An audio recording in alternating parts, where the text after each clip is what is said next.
Creating builds is expensive, and optimizing builds to their fullest can be time-consuming and challenging. So I'm here to give you 10 mistakes to avoid when creating your build on 2K26.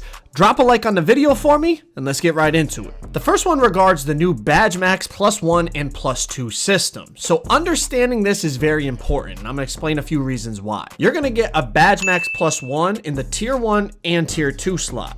You're also going to get a Badge Max +2 in the Tier 1, Tier 2 slot. And then you're going to get an extra Badge Max +1 and Badge Max +2 through the build specialization. Utilizing these Badge Maxes is going to be very important in terms of maximizing your build's potential. And there's some mistakes you could make. For example, if you're a build with a 99 rebound and you pick the rebounding build specialization, those extra +1 and +2 Badge Max slots can only be applied to rebounding. But since you already have a 99 rebound, your rebounding badges are on legend.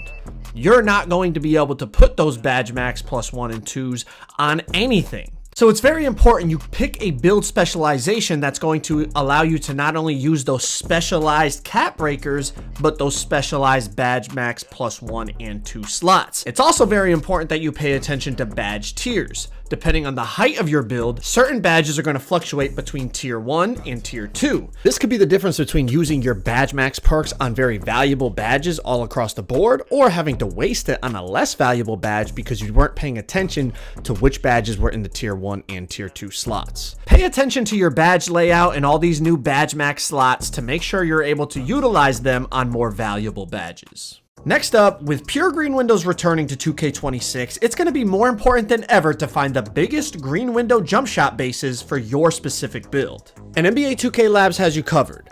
They have a bunch of free tools on their website, but what you're really looking for is under the premium section, the custom jump shot data. This is an absolute cheat code every year on 2K.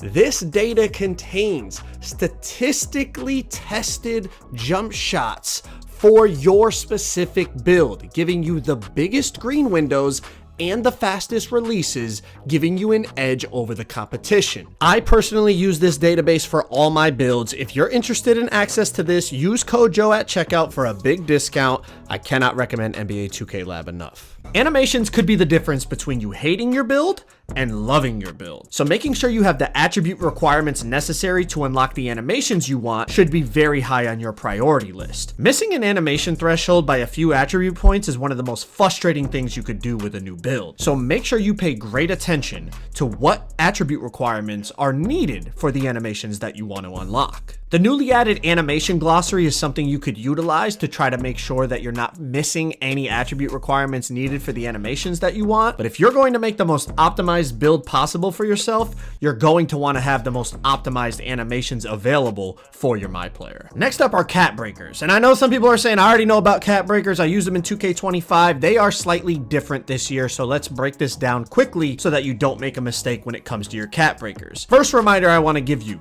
your player has to have the ability to unlock the attribute that you're going to apply the cap breakers to. For example, if your build caps out at a 96 3-pointer, you cannot apply cap breakers to then push it to a 99. So when you're selecting your height, weight, and wingspan, make sure you have the capability to unlock the attributes that you want to apply your cap breakers to. For example, you could have a 94 3-pointer with the potential to get to 99, add 5 cap breakers, and now you have that 99 3 that you were looking for. Now, a new feature with cap breakers is you can now apply them to lower rated attributes and get bigger returns on one cap breaker, sometimes reaching a double-digit attribute boost. Or you can apply it to a highly rated attribute for your +1 per cap breaker boost. When creating your builds, you're going to want to plan ahead about what you intend to do with your cap breakers, unless you just plan on creating a whole new build once you unlock the cap breakers. But like we said, builds are expensive. Sometimes you want to plan in advance that, hey, by the time I unlock my cap breakers, I already know where I'm going to use them. And lastly, when it comes to cap breakers, remember, you're going to have to unlock these cap breakers. You are not starting with cap breakers on your build. Even the build specialization cap breakers that have to be applied to a specific attribute category,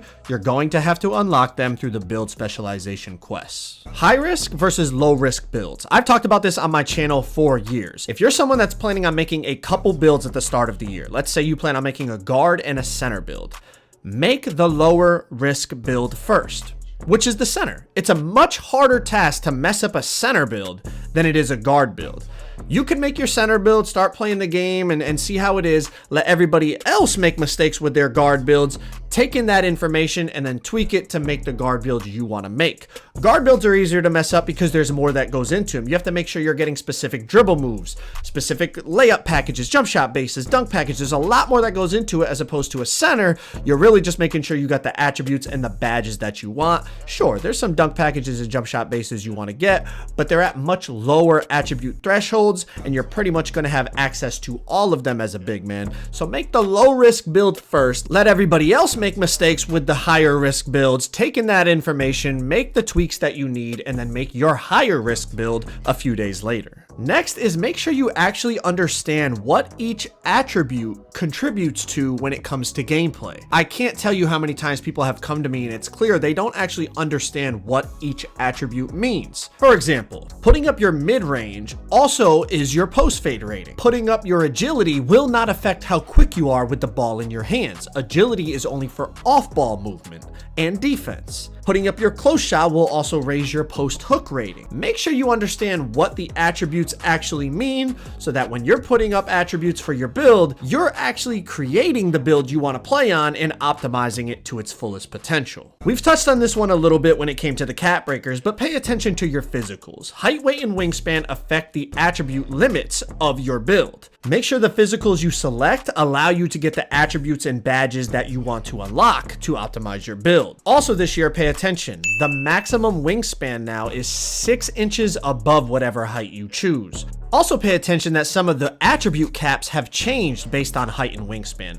Taller players and players with longer wingspans now have access to higher 3-point ratings. That's just one example. Make sure you're paying attention to your physicals and what it allows you to unlock on your build. Create a build to fit the game modes that you like to play. If you like to play on the 1v1 court, you're not going to need pass accuracy on your build. But if you're somebody who likes to play 5v5 rec or pro-am, pass ac might be more of a necessity. Same thing that goes with free throw. If you're only a park player, you're not going to need free throw on your build. But if you're somebody that likes to dabble in the rec or 5v5 pro-am, you might want to raise that free throw rating. Create a build specific to the game modes that you want to play that will allow you to optimize it to its fullest potential. Also create a build that fits the teammates you like to play with. And I know some of you are saying, Joe, I play random rec or random theater. I don't know who I'm going to be playing with. You still know the types of people that enter those courts a lot of the times. If you're a center that likes to play 5v5 comp pro-am, maybe making an inside center might be a viable option because you're playing with a bunch of guys that want to 3-hunt and dance around screens, and you being able to just crash the boards and get all the dunks in the paint is of value. But if you're a random rec player, you know a lot of people in there are trying to cut back door and slash to the basket and dunk and layup and do all that stuff. You're going to want to be able to shoot on your center so that you can bring the other team's center away from the hoop, or if they leave you open, you're going to be able to knock it down. Create a build to not only fit the game modes you want to play,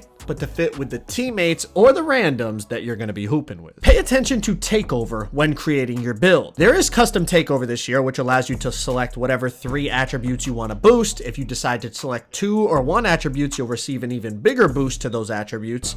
But pay attention to the Takeover abilities, what they do, and more importantly, what attribute thresholds you need to reach to unlock those abilities. Let's say you're planning on making a custom Takeover to not only boost your shooting attributes, but you want one of the shooting Takeover abilities like Deep Bomber. If you don't meet the attribute requirements to unlock the Deep Bomber ability, you're not going to be able to use that in your custom Takeover. Make sure you're paying attention to the Takeover thresholds and meet the attribute requirements to unlock them. And probably the most important tip I can give you when it comes to making a build, create a build that you want to play on. You specifically. I don't care what YouTuber or TikTok, or if your mom told you to make a certain build, make a build that you want to play on. I can't tell you how many times I made a build and somebody told me that build's trash because this, that, and the third, and then I'm out there dropping 50 points per game on it. Make a build that fits the way you want to play, fits your play style, and you'll find a way to be successful on it. Sure, listen to build videos and take information from them, but at the end of the day, you got to create a build that you actually want to play on and a build that fits how you want to play. I appreciate y'all watching. If y'all want more help when it comes to NBA 2K26, click that video on the screen right there. I guarantee you it'll make you a better player.